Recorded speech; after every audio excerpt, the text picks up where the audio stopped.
Bonjour Lucille. Bonjour Lucille. Bonjour Lucille. Bonjour Lucille. Chère Lucille. Bonjour Lucille. Salut Lucille. Bonjour Chère Lucille. Lucille.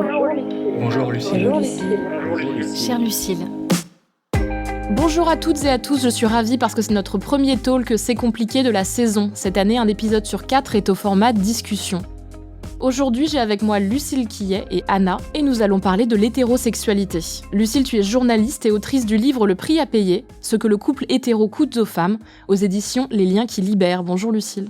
Bonjour Lucille. Et Anna, tu es notre témoin du jour. En tant que femme initialement bisexuelle, tu as fait le choix de ne plus être en couple qu'avec des femmes. Bonjour Anna. Hello. Alors, dans son livre Réinventer l'amour, comment le patriarcat sabote les relations hétérosexuelles aux éditions La Découverte, Mona Chollet fait un peu un état des lieux du couple hétérosexuel. Alors, il y a différents niveaux, c'est-à-dire sur la question des violences, sur la question de l'argent, sur la question de l'amour et des clichés qu'il peut y avoir autour de l'amour. Et il y a une phrase que j'ai retenue, qu'elle a dit dans la presse, je crois que c'est dans Le Monde, que je trouve très forte. Le modèle actuel de l'amour hétéro ne fonctionne que lorsque les femmes ferment leur gueule.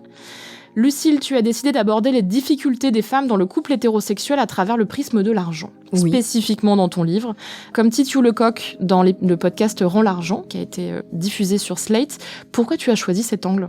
En fait, pour moi, l'argent, c'était un peu un prétexte. Étant journaliste et donc ayant écrit beaucoup d'articles sur la vie des femmes, leur couple, leur sexualité, la contraception, leur travail, enfin leur vie, quoi. Bon, et aussi dans ma vie personnelle, je voyais bien que quand les femmes parlaient des injustices qu'elles ressentaient ou des inégalités qui les empêchaient d'être heureuses, on allait toujours leur opposer que c'était subjectif, que c'était peut-être de l'hypersensibilité. Parfois, c'est aussi l'argument un peu typique de l'hystérie. On remet le sujet sous le tapis en disant « mais c'est ton cas particulier, tu ne peux pas faire de généralité avec ça ». Moi, j'avais depuis longtemps des indignations personnelles qui en fait m'ont servi d'intuition pour faire des articles, des angles, explorer des choses qui, par les témoignages de femmes que j'ai recueillis, par les avis des sociologues, par les chiffres aussi qu'il y a. Moi, je me suis spécialisée sur le travail des femmes et en fait, le travail des femmes, c'est le lieu qui est entre la vie privée, la vie pro et les injonctions de la société. Donc, c'était très parlant.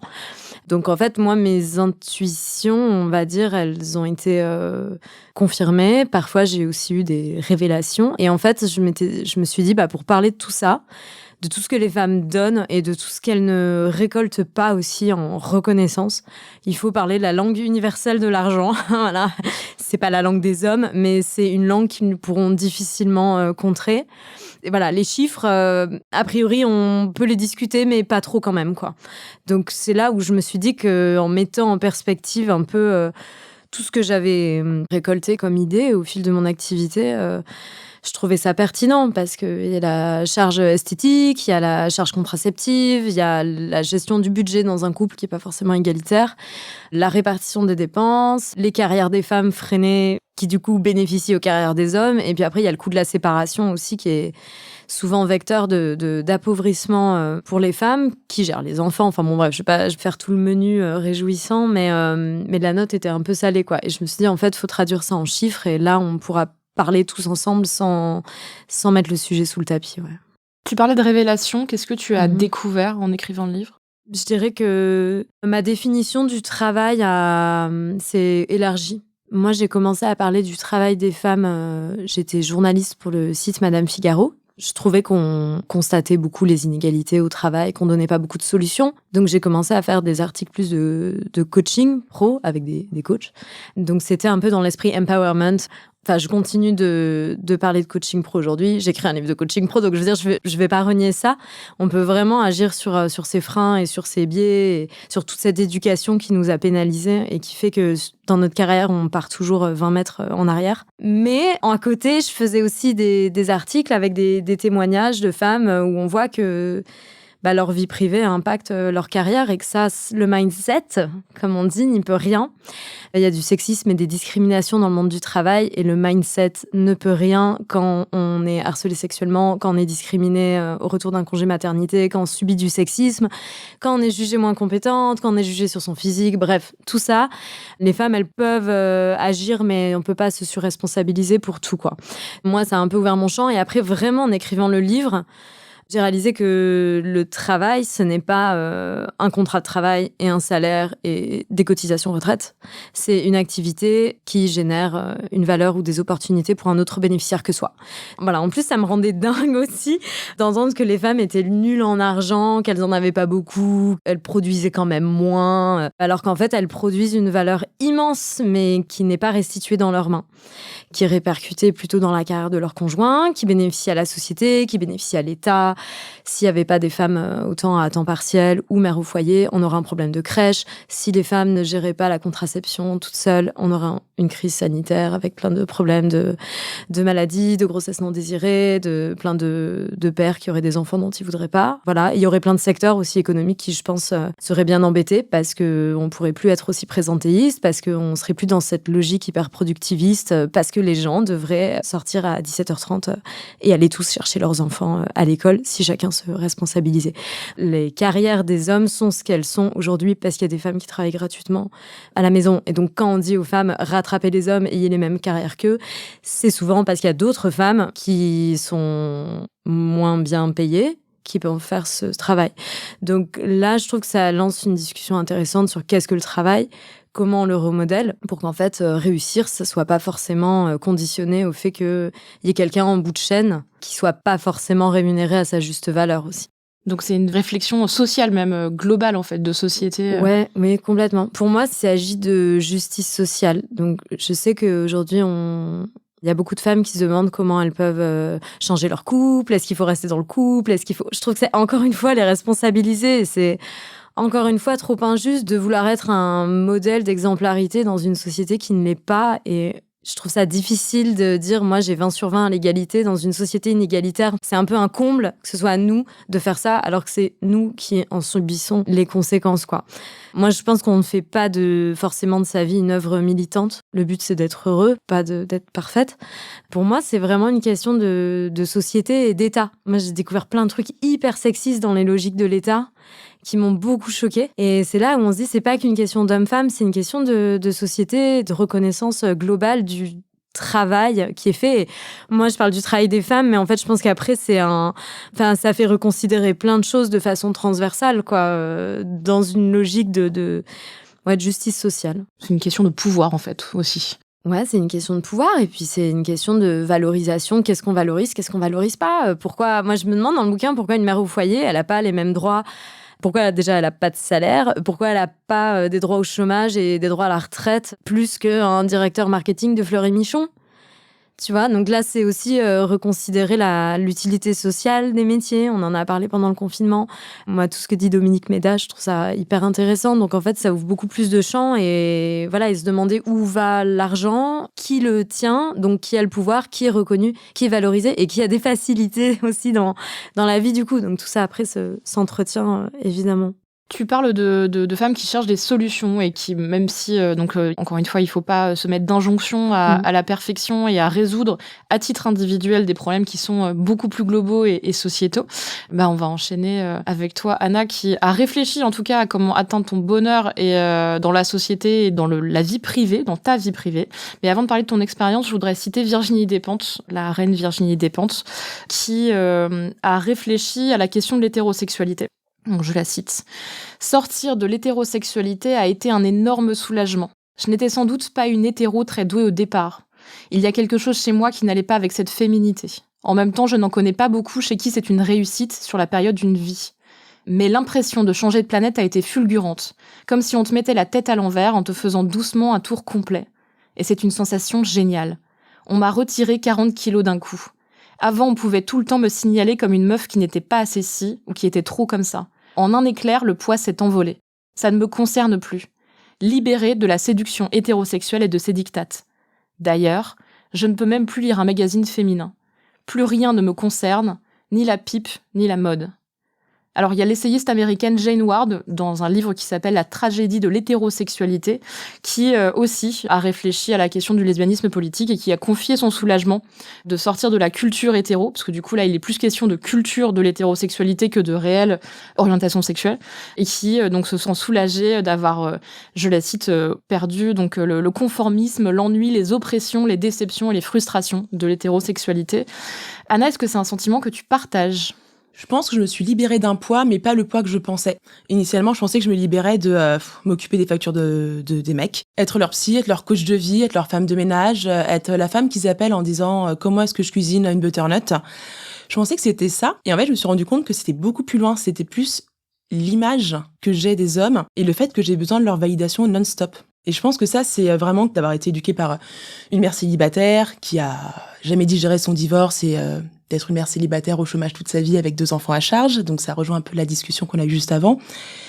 Et de me dire tout le temps que toute ma vie, il faudrait que j'ai un homme si jamais je suis dans la galère, parce que quand on est une femme, on sait qu'on va être moins payé, on sait qu'on va devoir faire des petits jobs, on sait que ça va être dur. Et je me souviens, j'ai dû travailler longtemps en tant que serveuse pour pouvoir payer mes études, mon loyer, l'argent de poche de mon frère, parce que c'est un garçon, c'est différent, alors qu'on a le même âge. Et j'ai eu pas mal de mes copains qui me disaient « mais je pourrais pas me rabaisser à être serveur quand même ». Alors qu'ils vivaient chez moi, je payais le loyer, je payais les courses, je payais les restos, je payais les cadeaux d'anniversaire des potes, je les aidais à faire leur déclaration d'impôts. Et qu'est-ce qui me permettait de faire tout ça ? 1, ma charge mentale de femme. 2, l'argent d'être serveuse, parce que pour moi, c'était pas avoir un sous-job, c'était avoir un job qui va m'aider à me démerder et à payer mon loyer, parce que moi, je peux pas appeler ma mère pour me dépanner comme eux, ils le faisaient. Donc c'était surtout ça qui était un poids pour moi, de toujours devoir avoir la validation des hommes et de toujours devoir m'occuper d'eux. Comme si j'étais toujours leur babysitter, comme si dès qu'ils ont un conseil, on va appeler Anna, elle a toujours un conseil. Fais Google. Va voir une psy, s'il te plaît. J'aimerais savoir le nombre de femmes qui vont chez le psy pour leur mec, pour leur frère, pour leur père, pour leur oncle, pour leurs ex. Combien il y en a, on sait à qui envoyer la facture, franchement. Et je vais citer quelque chose que j'ai vu sur Twitter. On est les filles des femmes qui ne font pas aller voir des psys. Parce que malheureusement, on leur disait que si tu vas voir un psy, c'est que t'as un problème et tu ferais mieux de t'occuper de ton homme. Alors qu'en vrai, c'est l'homme qui aurait dû voir un psy et c'est nos mères qui auraient dû voir des psys. Et donc ça, déjà, c'était un poids en moins. Mais aussi le poids en moins de pas me dire putain, faut que je me maquille, sinon il va trouver que j'ai l'air moche. Ah non, je suis maquillée, il déteste quand je me maquille, on dirait un pot de peinture. Ah, il aimait pas cette robe. Ah, je vais mettre des talons. Ah bah non, il est plus petit que moi. Je vais pas mettre de talons. Le nombre de talons que j'ai pas porté pendant 5 ans, si vous saviez. Donc c'est vrai que ça m'a fait un poids en moins, et c'est vrai qu'il y a moins ce côté male gaze qu'on a au quotidien avec un homme quand on sort avec une femme. Moi, j'ai eu des ex qui me trouvaient merveilleuse sans maquillage, ou merveilleuse en robe, ou en baggy, ou en jean troué, on s'en fout, sans forcément de commentaires sur mon apparence, ou sur comment je dois me comporter en société. Après, je suis sortie avec une fille qui, malheureusement, avait de la misogynie intégrée, et là, c'était pareil, c'était t'es plus belle sans tatouage, t'es plus belle sans maquillage, ou t'es pas obligée d'être féminine. Bah oui, mais si j'aime les robes 60s, c'est pas grave, en fait, j'ai le droit d'être qui je suis, et je pense qu'il y a malheureusement aussi certaines femmes qui, je m'inclus dedans, de la misogynie intégrée, et c'est très compliqué de s'en défaire. Oui, parce que c'est pas la panacée. Quand on parle de lesbianisme politique, d'ailleurs, il y a plusieurs débats qui rentrent en ligne de compte, c'est-à-dire est-ce qu'on a le choix ? Est-ce que c'est quelque chose qu'on peut choisir ? Moi, du coup, en tant que femme bisexuelle, je pense que j'ai, moi, le choix de décider de ne pas me mettre volontairement en couple hétérosexuel. Je le ferai probablement un jour dans ma vie. Enfin, je pense que quand j'y serai confrontée à cette question-là, parce que je suis en couple, je pense que ça va devenir naturellement, parce que je me vois plus à mon âge me reconfronter à éduquer quelqu'un comme ça m'est arrivé avec mes ex-hommes.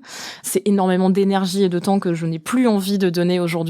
C'est aussi pour ça qu'on prend le choix aussi de ne pas quitter les gens. Les femmes souvent ne quittent pas quelqu'un parce qu'elles se disent mais j'y ai tellement mis d'énergie dans cette création de couple, de décoration d'appartement, de mec qui est à peu près décent, que je ne vais pas partir, quoi. Et c'est vrai que c'est des constats aujourd'hui que moi Parfois c'est compliqué de partir. C'est la question de l'argent que tu poses dans le livre aussi, c'est-à-dire combien ça coûte de quitter un homme quand t'es une femme. Quand t'as une séparation, t'as 20% de perte de niveau de vie pour une femme.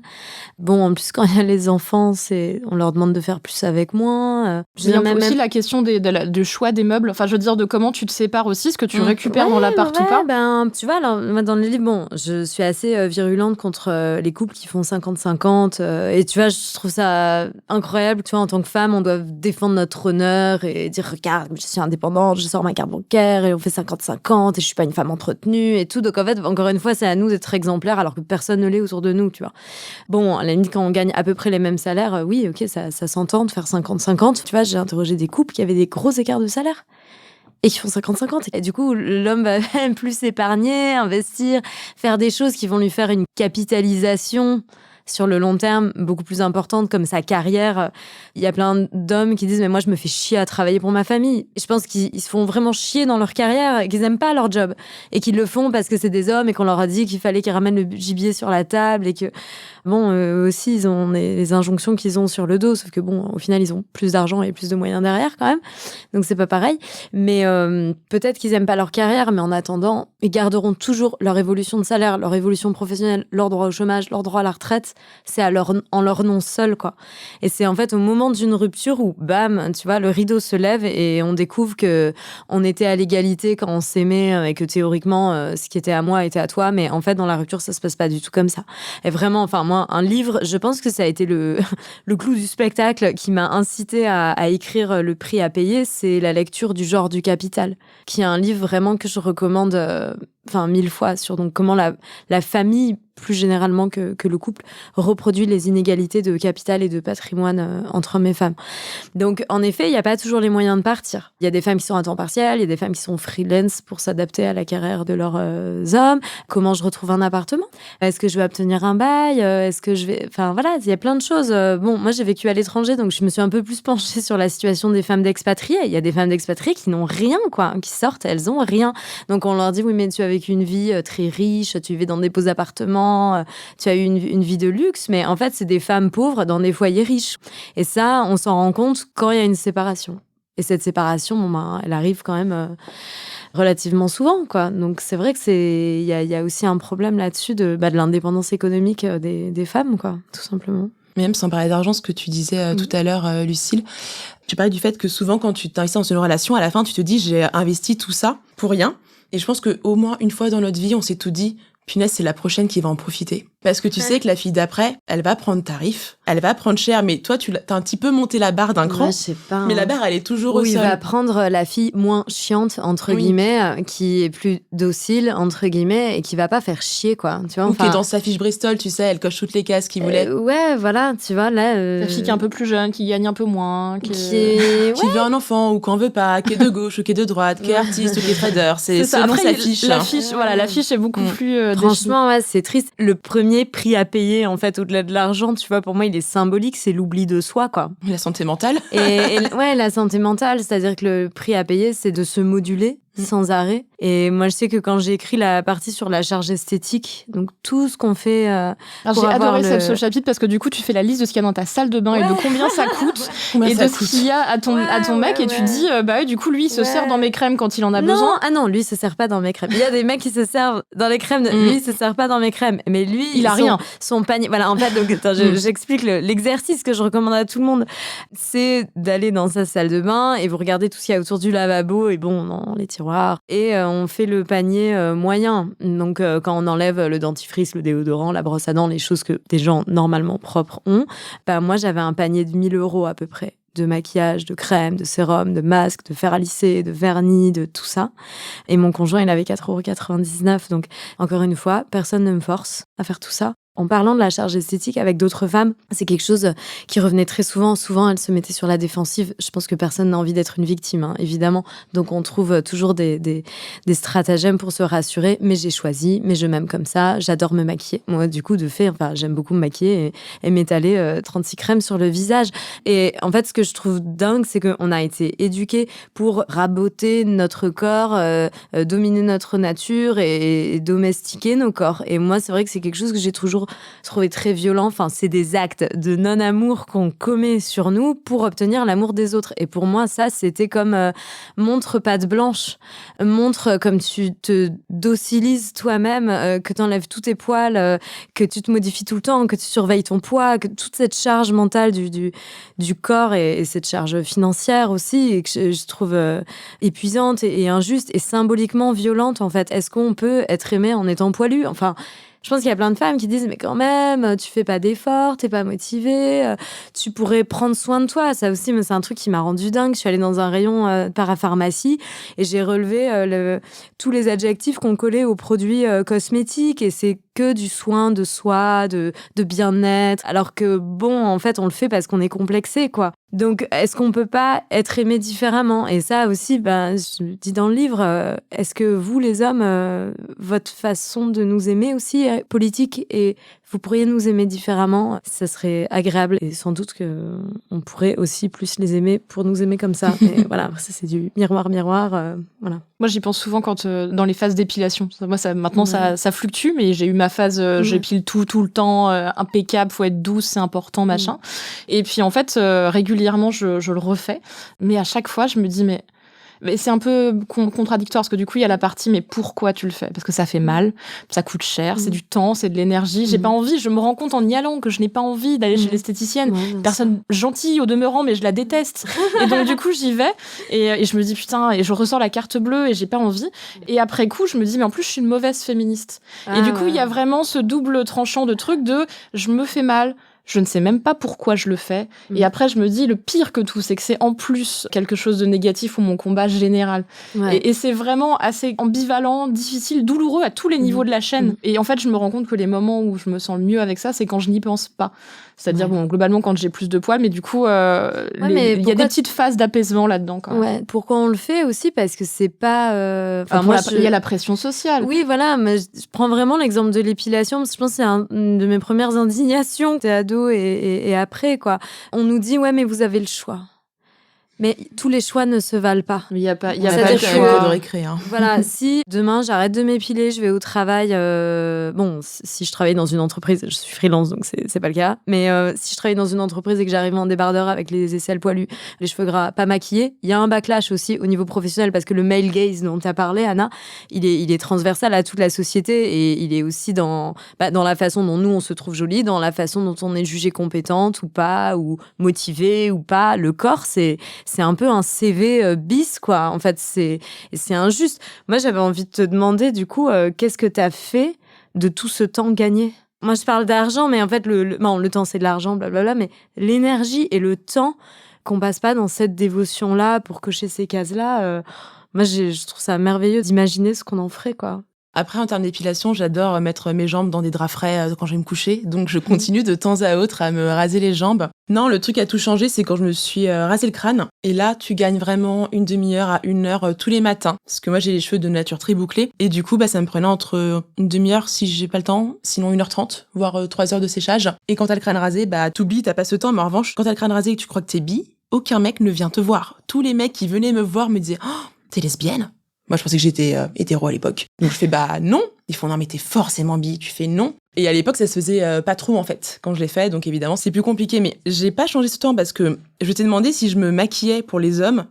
Et en fait, je me maquille pour moi. C'est vrai que j'ai souvent l'impression que je peux aller dans un travail et ne pas me maquiller ou ne pas m'épiler ou autre. Et en fait, ça dépend pour qui je bosse. Et je vois que rien que mon dressing change selon mes années. Si je bosse en agence de pub, je vais être tout le temps en petite robe, en petit talon, je vais être maquillée, je vais être coiffée tous les jours. Si je bosse pour une boîte écolo, alors là, on s'en fout. Je viens avec ma gueule de bois de la veille, je mange un sandwich en guise de petit déjeuner à 10h et tout va bien. Et t'as d'autres jobs où c'est un peu l'entre-deux. Et en fait, les jobs où je suis obligée d'être au top du male gaze, c'est parce que c'est que des darons en costard qui me jugent. Moi, j'ai eu un client, il m'appelait la petite. Je fais 1m75 voire 77. J'ai 31 ans, il m'appelait la petite en parlant de moi à la troisième personne, il était avec son petit costard et il fallait que je sois avec les dernières tenues Zara ou H&M alors que je m'habille qu'en seconde main et que je sois maquillée tous les jours avec la visio à chaque réunion. Okay. Alors que 2 heures après, j'avais une réunion avec d'autres clientes et elles s'en foutent. C'est qu'il y a des secteurs professionnels où il y a des remboursements de frais de maquillage, coiffure et tout. À la limite, je trouve ça moins hypocrite, quoi. Je sais qu'il y avait ça en restauration. J'avais connu une fille qui bossait chez Cost, je crois. Elle arrivait, elle avait pas de talons, ils ont sorti 100 balles de la caisse, ils font tiens, tu te prends des vrais talons et tu vas pas chez H&M, quoi. C'est sexiste, mais à la limite, c'est pas toi qui paye, quoi. Oui. Toujours ça. Après, est-ce qu'ils payent les semelles orthopédiques, je suis pas sûre, quoi. Ah ouais, non, ça, j'ai une grande tante qui me disait, mais Lucille, les talons, ma santé, à l'échelle d'une vie, elle disait ça aussi, ça fait partie des coûts que tu payes quand t'as plus de 70 ou même avant. En fait, tu les as avec à peu près tous les trucs esthétiques, c'est-à-dire que pour les cheveux, en termes d'extension, de permanente, de trucs selon les modes, tu te niques les cheveux à un niveau... Le lissage brésilien, sur les ongles, tout ce qui est vernis permanent, semi-permanent, tu peux te niquer les ongles. C'est des trucs qui sont pas anodins, ce qu'on fait à nos corps, et t'en payes le prix à des niveaux divers et variés. Ouais. Même au niveau alimentaire, parce que la culture du régime qui est très très forte dans le patriarcat et dans la culture du couple hétérosexuel avec la femme qui est tout le temps plus petite au régime et gna, pendant que l'homme doit manger de la viande et des pommes de terre, beaucoup de féculents. Du coup, au final, ça a des conséquences sur notre mais même notre les dommages santé. collatéraux de la contraception. Moi, C'est j'avais vrai. fait un article sur la charge contraceptive dans le couple. Et c'était marrant, il y avait un homme qui avait témoigné et qui m'avait dit c'est quand j'ai vu que la pilule diffusait des hormones dans l'urine qui étaient nocives pour les poissons. Ok. Les poissons, mais pas ta femme. Voilà, que je me suis dit quand même que c'était pas bien et tout. Et alors, du coup, je me suis dit, ouais, pour ma conjointe, qu'est-ce que ça doit être, quoi. Et tu te dis, c'est dingue. Il y a une forme d'empathie, mais très très éloignée. Ouais, en fait, c'est. Je vois les sushis, je pleure, C'est- mais je vois ma femme avec son réveil Non, tous mais les tu jours. vois, il est. Après, c'est bien Bon. que la réflexion soit montée quelque Voilà, part au et cerveau. au final, tu vois, sa conjointe ne prend plus la pilule et il remettait des préservatifs. J'allais tu dire, vois, est-ce il que me ça va semble. jusqu'à la réflexion de la vasectomie? Non, parce qu'ils n'avaient pas encore d'enfants à l'époque et bon, tu vois, voilà. Mais On touche pas au du pénis moins, magique. si tu veux, c'est le choc vis-à-vis des poissons qui lui a fait réaliser que c'était aussi nocif pour sa conjointe, quoi. Bon, voilà. Et tu vois, les dommages collatéraux liés à la contraception, enfin. Bah, le seul intérêt d'être lesbienne, c'est que, à moins. T'en as plus. Ouais, Moi, aussi. j'en ai parce que j'ai l'endométriose, mais normalement, tu n'es pas censé prendre de pilules, tu n'as pas à penser à acheter les capotes, tu n'as pas à compter tous les mois parce qu'en fait, t'as tes règles, mais normalement, tu n'as plus le budget pilule et la charge mentale de te dire à 18h, je dois prendre ma pilule, faut pas que j'oublie, sinon je vais devoir acheter un test dans 5 jours et faire pipi et pas le dire à mon mec et le mettre dans les toilettes de la salle de bain et tout jeter avant qu'il arrive. Ouais. Donc Voilà, ça, c'est le c'est seul du intérêt. temps que tu gagnes. Parce que c'est vrai que je te rejoins sur le maquillage. On peut se maquiller pour plein d'autres choses comme, enfin, tu vois, la mode. Pour moi, c'est pas du tout un outil d'asservissement des femmes. Ça sert à plein d'autres choses. Le maquillage aussi, c'est des modes d'expression. Après, pourquoi on le fait? Est-ce qu'on le fait vraiment pour nous, quoi? Encore une fois, tu reviens à l'oubli de soi. Toi, est-ce que tu as l'impression d'avoir appris des choses de toi-même Moi, je me suis vraiment rendu compte, en fait, quand une relation se termine avec quelqu'un, c'est là où je réalise, comme un peu Ratatouille qui croque dans la courgette et il voit des trucs qui apparaissent de partout. Je réalise à quel point la relation était vraiment nulle et toutes les petites phrases pourries que m'a dit la personne. Et après, j'essaie de me construire en me disant que ces phrases étaient nulles.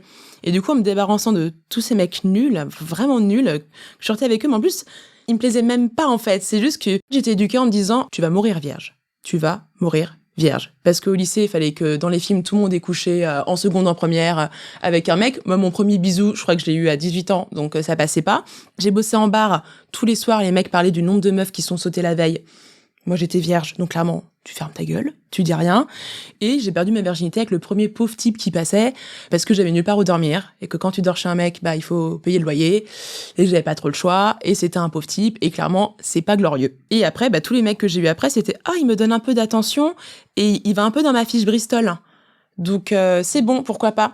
Et au fur et à mesure, quand cette histoire se termine, je me dis, mais en fait, lui, il aimait pas que je me maquille. Lui, il voulait que je me maquille tout le temps. Lui, il voulait que je sois tout le temps enrobée en talons. Lui, il aimait pas, fait que j'ai des jeans troués, limite que j'aille à la ZAD. En fait, tout ce que ces hommes voulaient de moi, c'était jamais moi.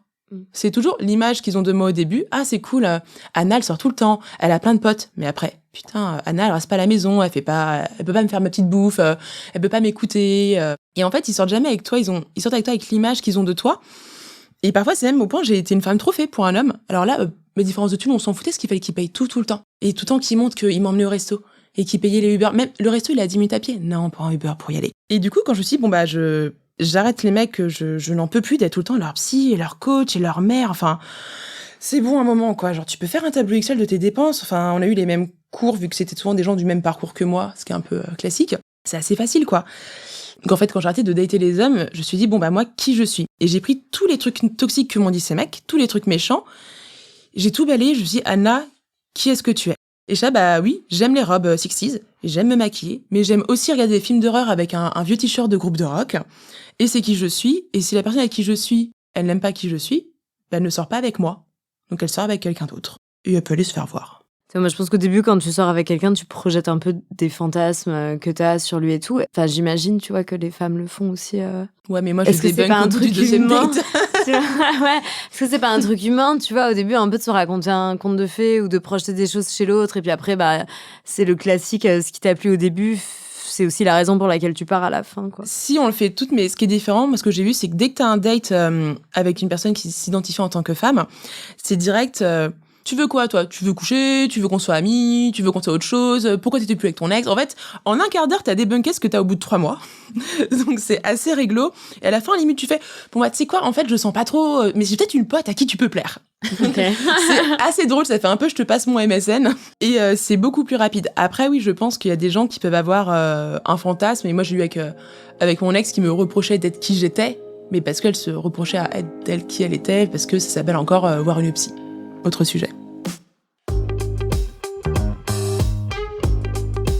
Alors on peut pas toujours choisir, je l'ai dit au début, même si on sait aujourd'hui que la performance de l'hétérosexualité et nos rôles genrés sont une construction sociale imputable au patriarcat pour la grande majorité.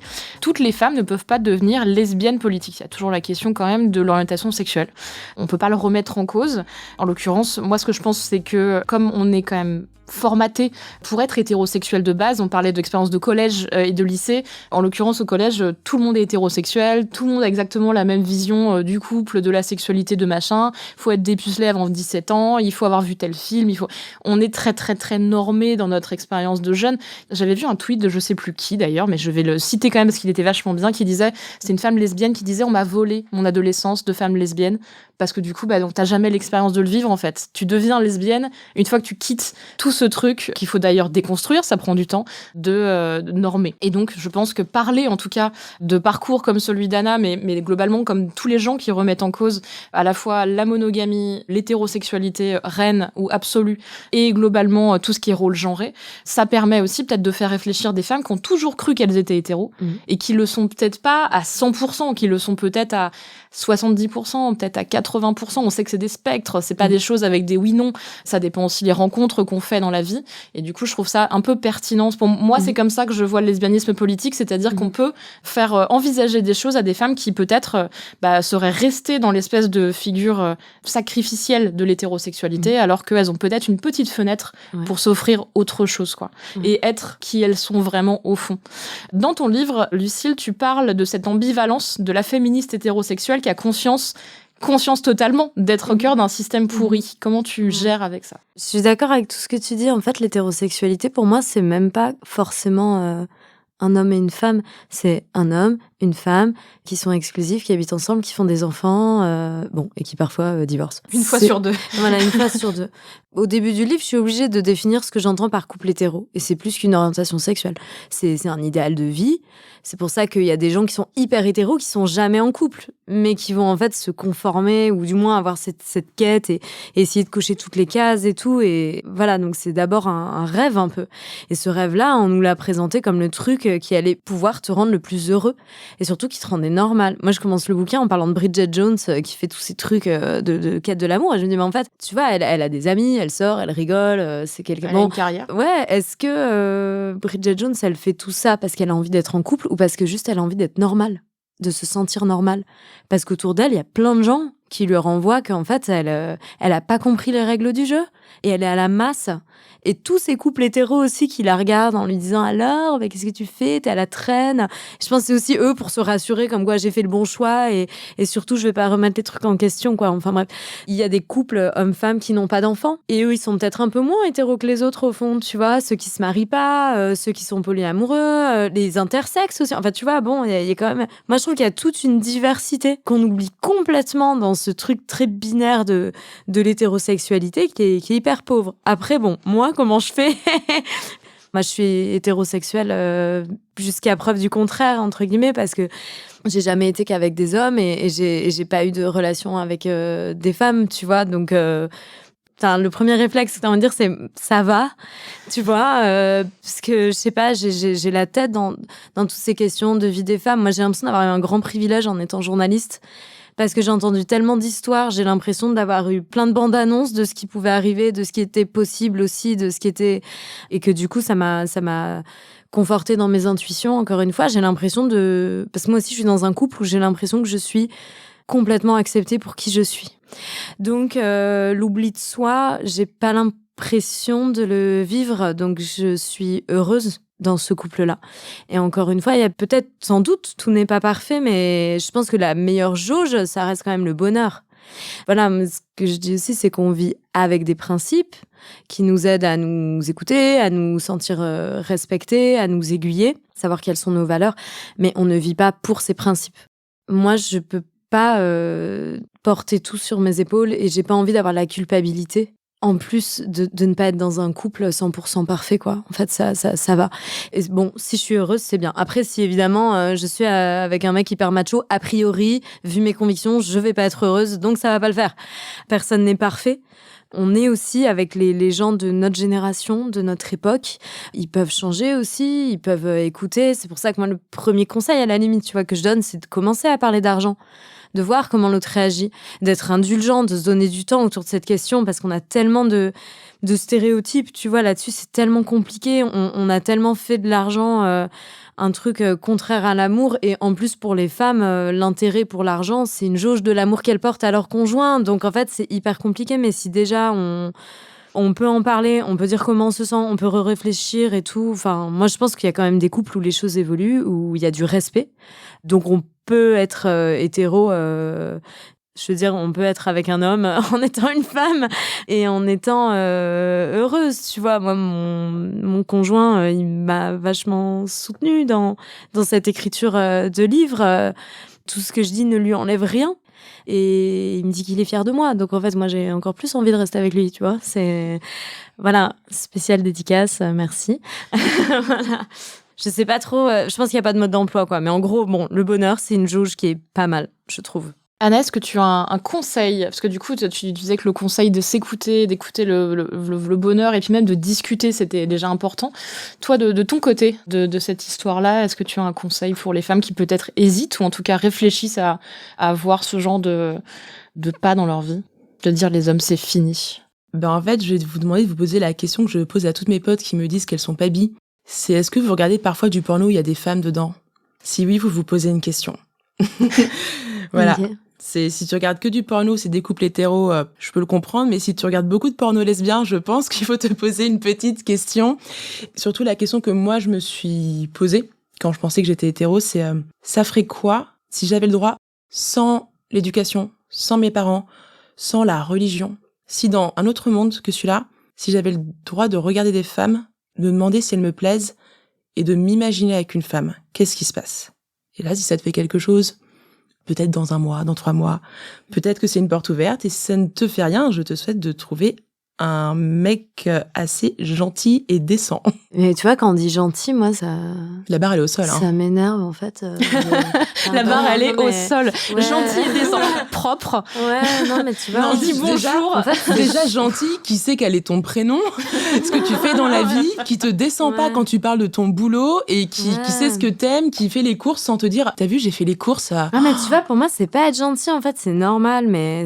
Enfin, c'est de l'égalité, c'est juste, tu vois, que... Voilà, c'est comme... Moi, le nombre de femmes que j'ai entendu dire, j'ai de la chance. Mon mari va chercher les enfants à l'école la moitié du temps. C'est normal, ça, encore heureux. C'est là, bah oui, c'est normal, en fait. Pourquoi on considère que c'est de la chance? Pourquoi on considère qu'il est gentil? Parce que, je suis féministe, mais il est gentil parce qu'il m'accepte, tu vois. Enfin, il est pas gentil, en fait. Si c'était pas le cas, tu serais peut-être pas avec lui. Tu vois, c'est ça, ça m'énerve, c'est que là, on parle de tous ces sujets féministes, du couple et tout, et t'as l'impression que les mecs, ils te font une faveur quand ils s'y intéressent, quoi. Et moi, je me demande vraiment, est-ce que, en fait, ça va changer parce qu'ils vont être dans la compassion, ou est-ce que ça va changer le jour où on va leur montrer par A plus B que ce sera bien pour eux? Mais ça, je pense que c'est un réflexe humain, sans doute très égoïste, de te dire les gens changent quand ils voient l'intérêt pour eux-mêmes.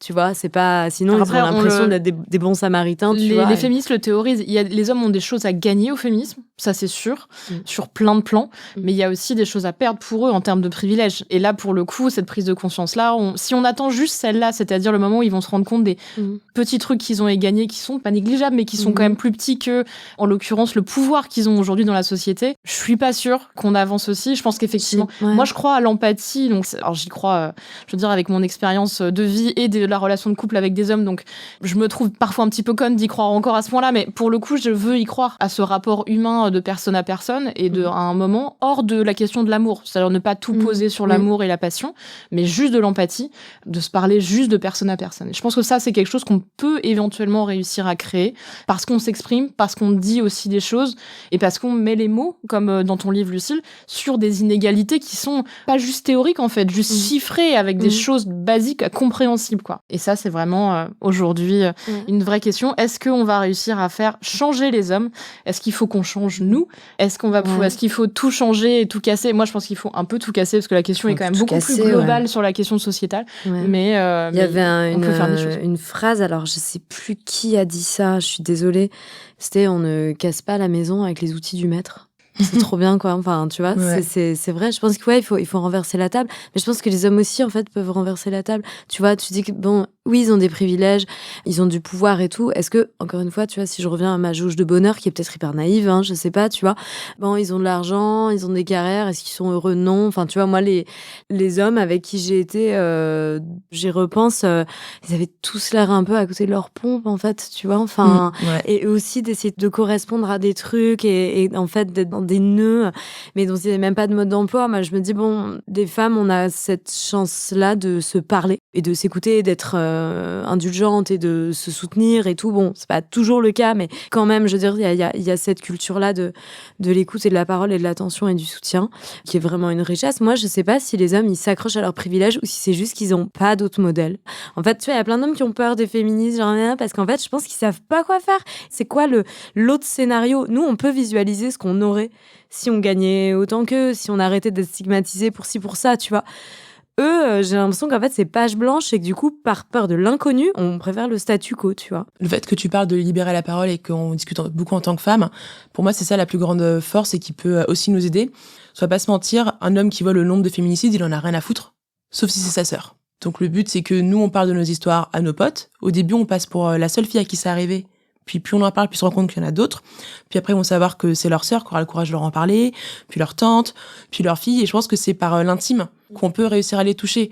Moi, le nombre de mes potes qui me disaient « Ah, Anna, t'es la seule fille qui se fait autant agresser, t'as vraiment la poisse. » Et après, je disais « Écoute, on fait une soirée chez moi. Je fais une soirée chez moi, on est 40 femmes, les 40 femmes se sont faites violer. » Je dis ça à mes potes, ils me croient pas. Ils font « Oui, elle. » Bah, elle aussi. « Oui, elle aussi. » Et en fait, au fur et à mesure, ils commencent à creuser, ils se rendent compte que bah oui, et c'est là où les articles apportent un peu les textes qu'ils cherchent et les statistiques qui les rassurent. Mais pour moi, le début de l'engrenage, c'est vraiment l'intime et c'est vraiment que nous, on continue de raconter nos histoires et notre vécu, en sachant que forcément, on va pas toujours avoir le bon public.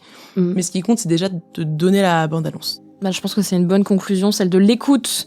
On a besoin de tous se parler, on a besoin que les femmes continuent de parler, mais peut-être de pas seulement parler entre elles aussi, qu'on parle tous et toutes ensemble.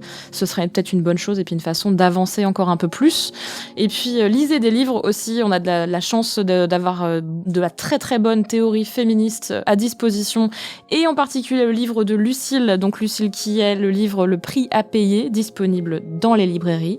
Merci Anna d'être venue, merci Lucille aussi. Merci à toi pour cette invitation. C'était C'est compliqué le podcast.